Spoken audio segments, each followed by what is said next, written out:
জামিন পাওয়া তো একজনের আইনসিদ্ধ অধিকার। অভিযোগ যেটা আছে, দুর্নীতি যেটা হয়েছে সেটা জনমনে প্রতিষ্ঠিত এবং দুর্নীতিটা প্রমাণিত। এই দুর্নীতির সঙ্গে জ্যোতিপ্রিয় মল্লিক একা যুক্ত ছিলেন না। এভাবে একটা কয়েকশো কোটি টাকার দুর্নীতিকে বছরের পর বছর প্রায় 1 দশক ধরে টেনে নিয়ে যাওয়ার ক্ষমতা জ্যোতিপ্রিয় মল্লিকের ছিল না, কারণ এর বিরুদ্ধে বহু এফআইআর হয়েছে, পুলিশ এফআইআর পর্যন্ত লঞ্চ করেনি। তার মানে কোথাও থেকে এটা অনুমোদিত ছিল। এই দুর্নীতির একমাত্র নায়ক জ্যোতিপ্রিয় মল্লিক, এটাকে কেউ কোনোদিন বিশ্বাস করবে না। হ্যাঁ, এখন আইনি প্রক্রিয়া চলছে, দীর্ঘদিন জেলে আছেন, জামিন পেতেই পারে, কিন্তু অভিযোগের জায়গায় থাকবে। আইনের পথে চলবে। জনমনে যেটা প্রতিষ্ঠা পেয়েছে সেটাকে মুছে ফেলতে তৃণমূল কংগ্রেস পারবে না। প্রাক্তন খাদ্যমন্ত্রীর জামিন মঞ্জুর, 50 লক্ষ টাকার ব্যক্তিগত বন্ডে জামিন মঞ্জুর। এছাড়াও বেশ কিছু শর্ত রয়েছে, তার মধ্যে যেমন রয়েছে যে তথ্য নষ্ট করতে পারবেন না তিনি, 2 সাক্ষীদের ভয় দেখাতে পারবেন না, এবং 3 তদন্তে সহযোগিতা করতে হবে। 2023 সালে 27 অক্টোবর আপনাদের মনে থাকবে যে গ্রেফতার করা হয় মন্ত্রী জ্যোতিপ্রিয় মল্লিককে, এবং রেশন দুর্নীতি মামলায় এই গ্রেফতারির পর ইডির আইনজীবীরা বারবার করে আদালতে শুনানি চলাকালীন যে দাবি করছিলেন যে জ্যোতিপ্রিয় মল্লিক তিনি দুর্নীতির রিংমাস্টার, তিনি দুর্নীতির গঙ্গাসাগর, এমনটাই দাবি করেন ইডির আইনজীবীরা শুনানি চলাকালীন। তবে আজ আদালত জামিন মঞ্জুর করেছে। এক্ষেত্রে জ্যোতিপ্রিয় মল্লিকের আইনজীবীরা তারা যে বিষয়টিতে জোর দিয়েছেন তা হচ্ছে যে বাকিবুর রহমান সহ আরও যারা অভিযুক্ত রেশন দুর্নীতি মামলায় তারা জামিন পেয়েছেন, তাহলে কেন জ্যোতিপ্রিয় মল্লিককে জামিন দেওয়া হবে না, এই বিষয়ে জোর দেন জ্যোতিপ্রিয় মল্লিকের আইনজীবীরা। অবশেষে জামিন মঞ্জুর হয়েছে। আজ অথবা আগামীকাল জেল মুক্তি, এমনটাই মনে করছেন জ্যোতিপ্রিয় মল্লিকের আইনজীবীরা। আমরা এই পুরো বিষয় নিয়ে কথা বলেছিলাম কংগ্রেস মুখপাত্র সৌম্য রায়ের সঙ্গে, তার বক্তব্য শুনব। জামিন একটা অংশ, বিচার ব্যবস্থার একটা অঙ্গ।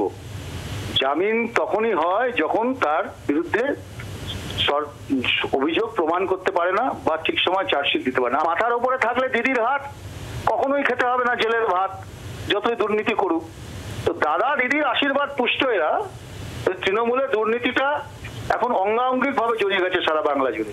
দুর্নীতি করো, টাকা তোলো, দুর্নীতি করে টাকা তোলো, তুলে তারপরে জেলে গেলে ও আমি বুঝে নেব, আমরা দেখে নেব, ফলে কোনো অসুবিধা নেই। তাহলে মাথার উপরে থাকলে দিদির হাত কখনোই খেতে হবে না জেলের ভাত, বাইরে এখন। রেশন দুর্নীতি মামলায় প্রাক্তন খাদ্যমন্ত্রী জ্যোতিপ্রিয় মল্লিকের জামিন মঞ্জুর হলো আজ।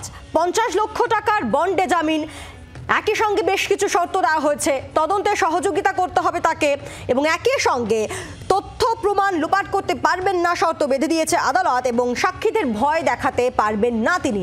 এই যাবতীয় শর্তে জামিন মঞ্জুর প্রাক্তন খাদ্যমন্ত্রী জ্যোতিপ্রিয় মল্লিকের। আমরা কথা বলবো, অর্ণবাংশু নিয়োগী রয়েছেন আমাদের সঙ্গে টেলিফোনের প্রতিনিধি। অর্ণবাংশু, আজ যখন জামিন মঞ্জুর হয়, যখন জ্যোতিপ্রিয় মল্লিকের আইনজীবীরা অন্যান্য অভিযুক্তদের জামিন পাওয়াকে গুরুত্ব দেয়, তখন ইডির আইনজীবীদের পাল্টা কোনো যুক্তি বক্তব্য কি উঠে আসে আদালতে?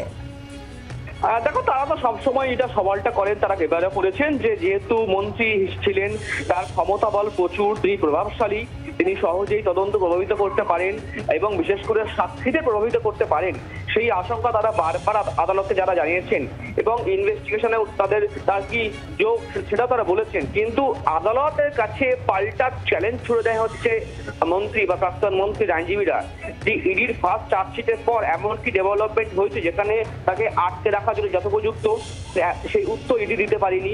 অর্ণবাংশু, তোমাকে থামাচ্ছি, আমরা কথা বলবো। সিপিএম এর কেন্দ্রীয় কমিটির সদস্য সুজন চক্রবর্তী রয়েছেন আমাদের সঙ্গে। সুজন বাবু, জ্যোতিপ্রিয় মল্লিকের জামিন মঞ্জুর হলো, 14 মাস জেলে থাকার পর অবশেষে জামিন পেলেন তিনি, কি বলবেন?